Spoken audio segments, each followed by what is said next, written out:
Welcome back to Melita's Delicacies.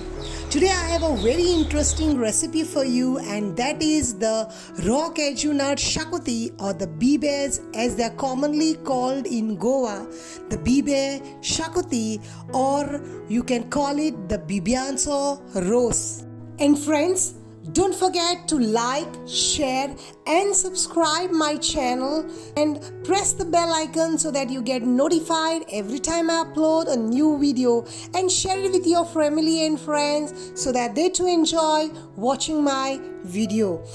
And don't forget to leave your feedback in my comment section. To make bibe shakuti you need green cashew seeds which we need to peel open, and the kernel that you get after peeling is called the bibe. Now friends, I have not done the peeling part of the bibes. I got them from the market. These days there are many of the local vendors selling them exuberant prices, but they are worth the deal because of their nutritional benefits. So do buy them when they are in season and enjoy these delicacies, and especially if you are in Goa. These bibes come with a sticky sap on them, what we call the deek, and we need to wash them well before. So what I have done is I've soaked the bibes for some time. I have washed them, kept them dried, and here I have peeled the bibes. You can see how nice and tender they are, and very tempting and delicious too. I have splitted them into half so that they get well cooked. And for this now I have here about 1 cup of freshly grated coconut. I have here 1 teaspoon of cumin seeds, half teaspoon of poppy seeds, about 3 petals of star anise. I have opened up the petals of the star anise and I have removed the seed as I'm showing it to you here. The seed tastes a little bitter, so I prefer not to use them. So of the 3 petals I got 6 pieces. Now here I have a small piece of mace. Now this is the mace or the chapati.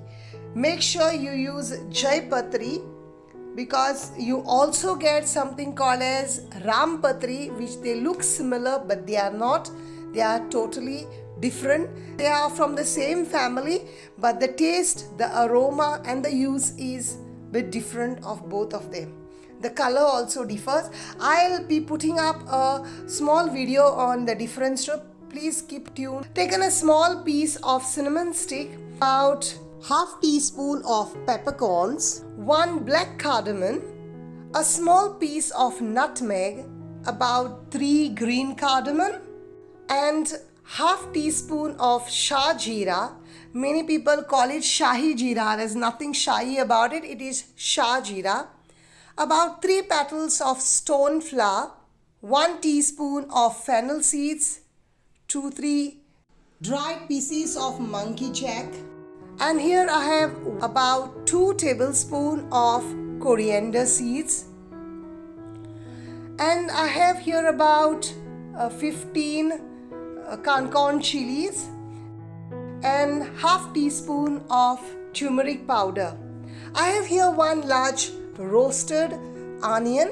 It's better if you roast and use it, because the aroma, the flavor of a roasted onion is really delicious. I've roasted it on the gas itself. See, I'm showing you how I did it.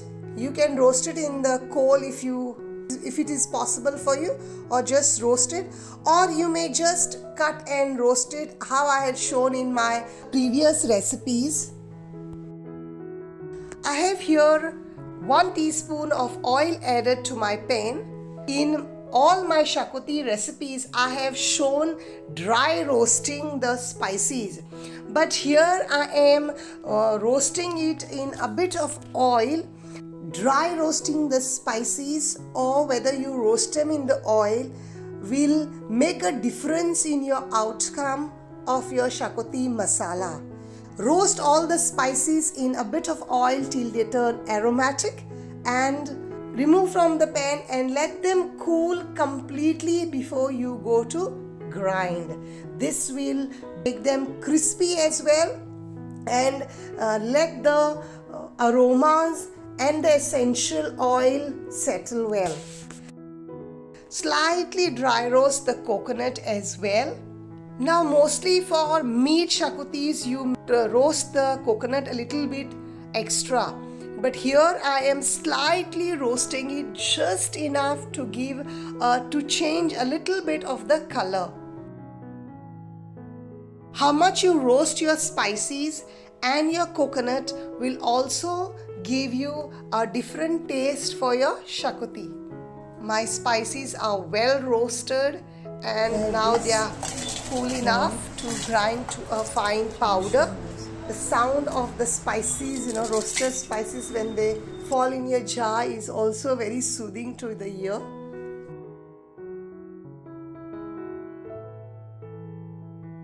Here my spice powder is ready.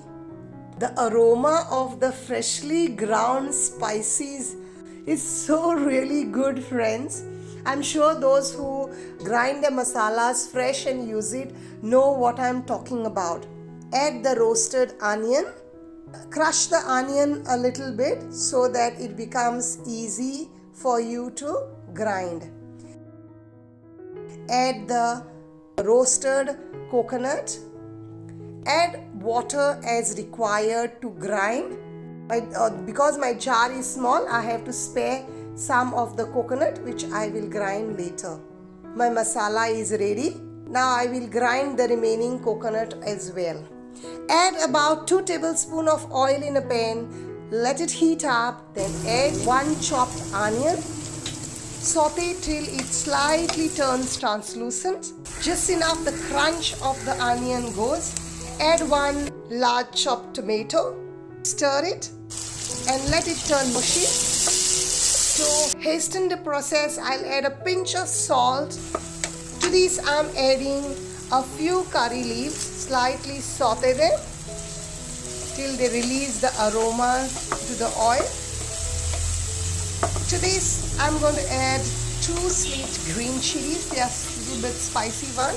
You can decide whether to use or not according to your spice level. Add the peeled bibe. Break open if they are full. Slightly saute them into the bagar. To this I am adding 1 handful of potatoes, 1 handful of carrot and a handful of peas. This is just, they will add a little quantity and also add a bit color. Totally optional. Add the ground masala. My masala, when you had seen in the jar, was bright. Now this is turned little brownish because I added the remaining coconut and ground it, so the color has changed. Mix it well and adjust the consistency with the masala water. Pass through the jar and add to it so that no masala gets wasted in the jar. Mix it, add salt to taste as required and let it cook for about 8 to 10 minutes on medium flame. Check in between if your bibes are cooked. Friends, I transferred it from the smaller vessel to the bigger vessel because as it was getting cooked, I felt like it was spitting out, so I transferred into the bigger vessel. My delicious bibe shakuti or the Bibiyacho roast is ready to be relished. Friends, do try this recipe from the comforts of your home and enjoy this bibe shakuti, or what we call it at home, the Bibiyacho roast, and enjoy with your family and friends. Garnish with some freshly chopped coriander leaves. Turn off the flame, let it settle for about 2-3 minutes, and Bibiyacho roast or the bibe shakuti is waiting for me. I'm drooling, friends. Let me enjoy this bibe shakuti and see you next week with yet another interesting recipe that I will upload. So until then, keep watching Melita's Delicacies. Try bibe shakutis from the comforts of your home and enjoy with your family and friends. See you next week. Take care. God bless you.